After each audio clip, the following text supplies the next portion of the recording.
Amis. Alors on continue avec l'évangile de Jean, mais cette fois-ci au chapitre 6. Donc on fait un petit bond, puisqu'avant on était au chapitre 3, dans la fameuse discussion avec Nicodème. Là, ça change complètement. Ça change complètement et je ne vais pas vous lire dans les détails, parce que c'est un évangile qu'on a vu autrefois chez Matthieu. Mais donc qui a à voir avec la multiplication des pains, en fait avec la première multiplication des pains de Marc, sur la montagne juste à côté du lac de Tibériade. Voilà. Alors, vous connaissez l'histoire, hein, voilà, il y a une grande foule qui vient et qui retrouve Jésus et les disciples, et au bout d'un moment, il se dit, ah, il n'y a rien à manger. Et voilà, il y a un petit garçon qui rapplique et qui, lui, a quelques petits pains d'orge et quelques poissons. Et à partir de là, Jésus va faire nourrir toute la foule. Voilà. Et donc, c'est exactement la même histoire dans Marc et dans Matthieu, et à peu près la même dans Luc. Donc, et quand je dis que c'est à peu près la même, en effet, bon, il y a des différences qui sont des différences de ton, de petits détails, de style. C'est vrai que vous mettez les exégètes là-dessus, ils en écrivent 4 bouquins, hein, sur les différences et sur les points de ressemblance et des choses comme ça. Moi, je vous dis, globalement, on y retrouve tout et l'histoire est à peu près la même. Il y a 5000 hommes, comme dans la première de Marc. Hein. Il y a bien 5 pains d'orge et 2 petits poissons. Il y a de l'herbe pour s'asseoir. Il y a 200 pièces. Alors évidemment, c'est des pièces d'argent, mais de l'autre côté, c'était d'autres types de pièces, mais ça ne change rien. Et puis, bien entendu, qu'à la fin, quand c'est terminé, on ramasse, il reste 12 paniers. Vous vous souvenez, on avait parlé de ça, c'est les 12 paniers comme les 12 tribus d'Israël, n'est-ce pas? Et vous vous souvenez que, alors chez Marc, il y en a 2 multiplications. Il y a la première multiplication des pains qui est celle-ci, et puis qui a été faite donc pour les Juifs, et c'est pour ça qu'il y avait les 12 paniers. Et puis, vous savez qu'en fait, il en fait une deuxième ensuite, qui elle est pour les païens, pour démontrer que ça marche pareil chez les Juifs comme chez les païens. Mais par contre, chez les païens, vous vous souvenez, il n'y a que 4000 personnes, et puis il n'y aura que des pains, et à la fin, il ne restera que 7 paniers, ou 7... Bon, voilà. Je suis sûr que maintenant, vous avez bien l'idée en tête.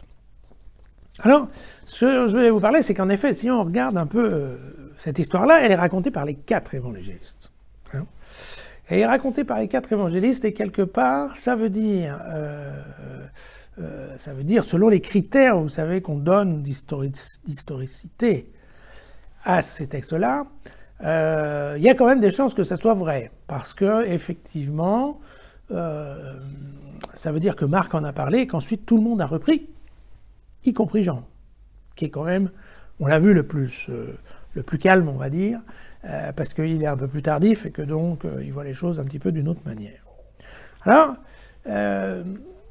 par rapport à cette réalité qui est supposée, je ne peux pas m'empêcher de vous dire qu'en fait, il y a un passage dans le 2e livre des Rois, donc qui est un bouquin qui a été écrit à peu près en moins 550, qui raconte des choses qui se sont passées à peu près en moins 850, hein, pour que vous ayez une idée de mettre ça dans l'échelle du temps. Eh bien, il y a un passage qu'on appelle le cycle d'Élisée, hein, voilà, Élisée étant bien entendu un prophète, et il y a une multiplication des pains. Et il y a une multiplication des pains, alors cette fois-ci c'est avec 20 pains d'orge, mais il s'agit aussi de pains d'orge. Voilà, c'est vrai que c'était la nourriture de base des gens qui n'avaient pas d'argent dans le désert, donc ça n'a pas changé. Et c'était 20 pains d'orge pour 100 personnes. Bon, maintenant on est passé à 5 pains d'orge pour 5000 personnes, mais globalement on est quand même toujours dans la même chose. Et Dieu, quand il parle à Élisée, lui dit, tu verras, il y aura des restes. D'accord ? Donc il y a quand même une analogie, certes un petit peu mis en valeur, mais ce n'est pas une histoire tout à fait nouvelle, cette possibilité qu'a Dieu de nourrir des foules énormes avec très peu de choses au départ. Et puis, il faut aussi se rendre compte d'une chose, c'est que, alors évidemment, Jean, lui, n'a pas raconté la scène. Vous vous souvenez, lui, il a choisi le lavement des pieds. Mais les autres, ils l'ont fait. On peut se dire que Jean, il a probablement lu, en tout cas, dans ce cas-là, en tout cas Marc. Mais comme de par hasard, on retrouve ici des points qui sont quand même très proches d'une scène, hein, avec voilà, le Seigneur qui prit le pain, qui le rompit et le bénit, et le donna à ses disciples. Il le donna à ses disciples, parce que il dit toujours, mais donnez-leur à manger. Donc, c'est pas Dieu lui-même qui donne à manger, donne à ses disciples qui, eux, font la distribution. Et donc, en fait, c'est vrai que là aussi, il y a quand même des points communs entre cette scène qui sont dans les 3 autres évangiles que Jean n'a pas voulu décrire. Alors, Jean n'a pas voulu la décrire, mais à partir de ce passage qu'on vient de lire, c'est là où lui va faire le développement sur une des phrases, en effet, qui est, Jésus dit, je suis le pain de vie. Voilà. Donc c'est ce qui est, en termes de symbolique, exactement la même chose que dans la scène, puisque là aussi c'était prenez et mangez, ceci est mon corps. Voilà. Et c'est la même idée de transmettre la vie. D'accord ? Donc en fait, Jean a choisi de le faire à partir de cette multiplication de pain plutôt que de raconter un repas. Enfin, de toute façon, même Jean, parce que vous savez que des banquets, vous avez vu, il y en a quand même beaucoup dans l'Évangile. Pourquoi ? Parce qu'à l'époque, en effet, on faisait tout autour d'un banquet. C'est vrai, il n'y a pas qu'à la fin d'Astérix.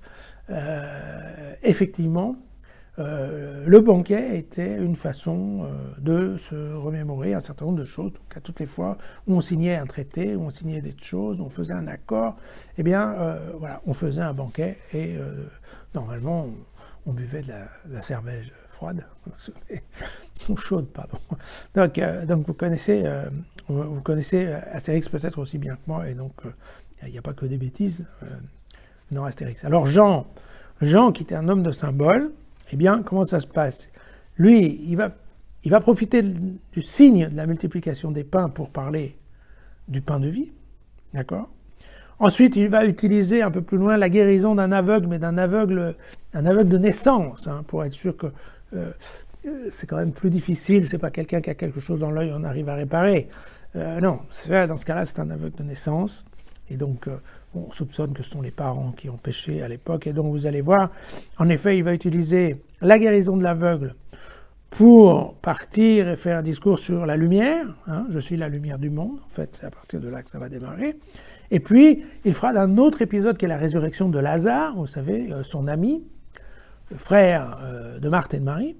Et donc vous savez, parce qu'on a déjà vu cette histoire, où il était déjà dans le tombeau, donc on est bien sûr qu'il est mort, et en effet, il le ressuscite. Pourquoi ? Parce qu'à partir de ce signe-là, il va parler en effet de la résurrection et de la vie. Donc vous voyez, il y a un choix délibéré de Jean d'utiliser 3 signes pour faire un développement sur 3 symboles, les symboles de la révélation de Jésus.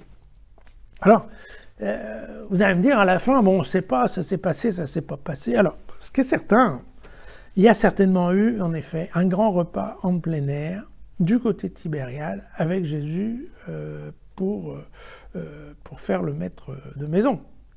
Ça, c'est certain. Pourquoi ? Parce que cette histoire de la multiplication des pains fait vraiment partie de la tradition des premières communautés chrétiennes. On le retrouve dans des textes très anciens. Et donc, en effet, or, à l'époque, ces premières communautés chrétiennes, quand elles ont commencé à se regrouper, bien évidemment, il y avait encore les témoins directs de Jésus, hein, donc, qui ont pu attester de cela, mais il y avait aussi plein de gens qui n'étaient pas forcément invités au repas, mais tout le monde a su qu'il y avait eu ce repas énorme. Donc, en effet, le repas, il s'est bien passé. Est-ce que, au milieu du repas, il y a eu une telle multiplication des pains ? Ça, il faut bien le dire, on est dans le domaine de la foi, quoi. Il n'y a aucun moyen de vérifier ça. Vous savez, je vous en ai déjà parlé, ici, on en parle de foi, on ne parle pas de fête, d'accord ? Donc voilà, bon, il y en a qui vont dire que c'est complètement fantaisiste, voilà, il y en a d'autres que, après tout, si Dieu est capable de ressusciter Jésus, il peut être aussi capable de multiplier des pains et des poissons. Et puis, voilà, et puis, il y a des gens comme moi, hein, par exemple, qui, très honnêtement, ça me dérange pas.